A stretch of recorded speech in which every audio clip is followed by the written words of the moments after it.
Greetings to all. Standing before you is Ms. Nima. Okay, today we are going to continue with our lesson as we started urbanization before. Firstly, we will recap what is urbanization. We still remember that urbanization is the movement of people from rural areas to urban areas. And pull factors of urbanization.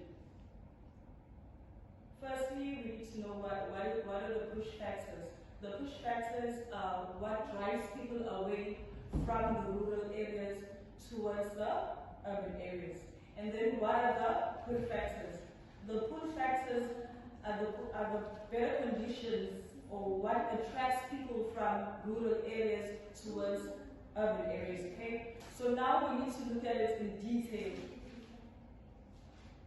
Firstly, we will start with the push factors. For instance, we know that people living in rural areas, it is very difficult to find jobs. So that is one of the challenges, limited job opportunities. So people are forced to move from rural areas to urban areas.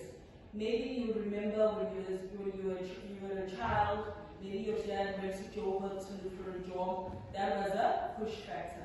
And then we also look at poor access to services. We all know that schools in rural areas are under-resourced. There's poor infrastructure, lack of resources, etc.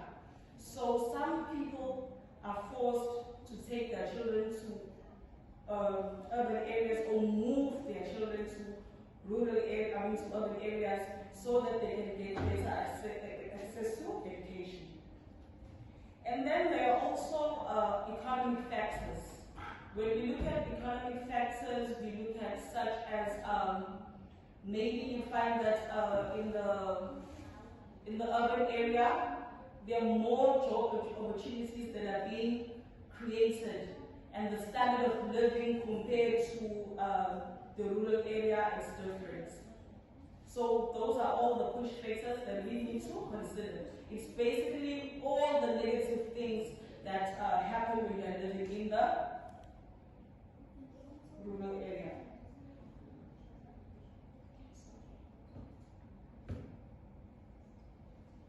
Okay, they also say that economic hardship drives people to urban areas. We mentioned that.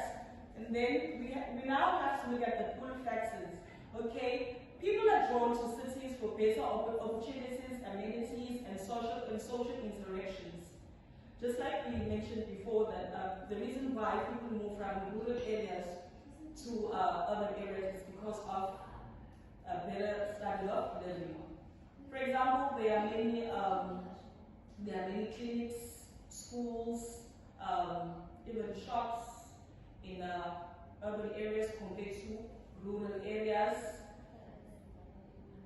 You don't have to walk long distances. There's also transport. What else can we get? Better job opportunities. We find that in urban areas there are many firms, there are many factories and shops, so people can be able to find jobs.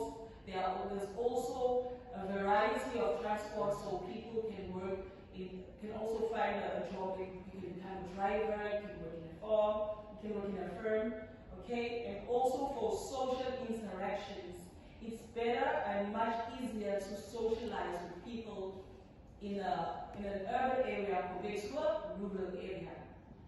Also, we also look at the quality of education. The quality of education in an urban area is much better compared to the quality of education in a rural area. The schools over there have libraries, they have technology, much of it which you cannot find in a rural area. Cities offer exciting job opportunities and economic growth. Okay, when they say that cities offer exciting job opportunities and economic growth, we can look at the fact that maybe in a rural area you can work as a farmer, whereas in a city you can get a job that you studied for, or a much better job that pays well. That's why they say that it offers exciting job opportunities, and also the salary or the wages, it's not the same. It's much better compared to the rural area. And then we also have education and healthcare creates attractive opportunities in urban areas. That's also what we mentioned earlier on, that there's better facilities. What we can also look at, we can look at the fact that in rural areas, in most rural areas, they don't have things like electricity or water, whereas in urban areas, everything is close to you. But then as much as there are good things about moving to the urban area, we also have challenges, okay? The challenges of people moving from rural areas to urban areas can be that cities become overcrowded. And when they become overcrowded, what happens? There is a form of land pollution because people live so much in the city. What else? We can also look at the fact that water usage, electricity usage, it increases. Okay guys, so to wrap up what we did today, I want us to have a look at this image. It shows us the push factors and the pull factors, which are the push factors from the rural area and the pull factors towards the urban area. The push factors, we will look at the few jobs, which means that, just like we mentioned earlier, that there are few jobs in the rural area, and there are more job opportunities, which is a pull factor, as you can see this side. Okay, and then we also see that the pull factors, one of them is better health care. We did mention that before, that in urban areas, there's better healthcare, there are more clinics, you don't have to walk long distances, just like we mentioned before, alright? And then we also look at war, okay?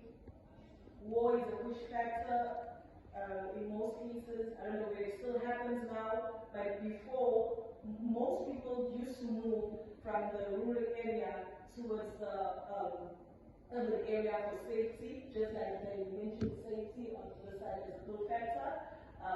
There used to be wars in rural areas before, because you know that most of the time they are ruled by kings, and they used to have soldiers and people fighting, right? And then we also have famine which goes with poverty.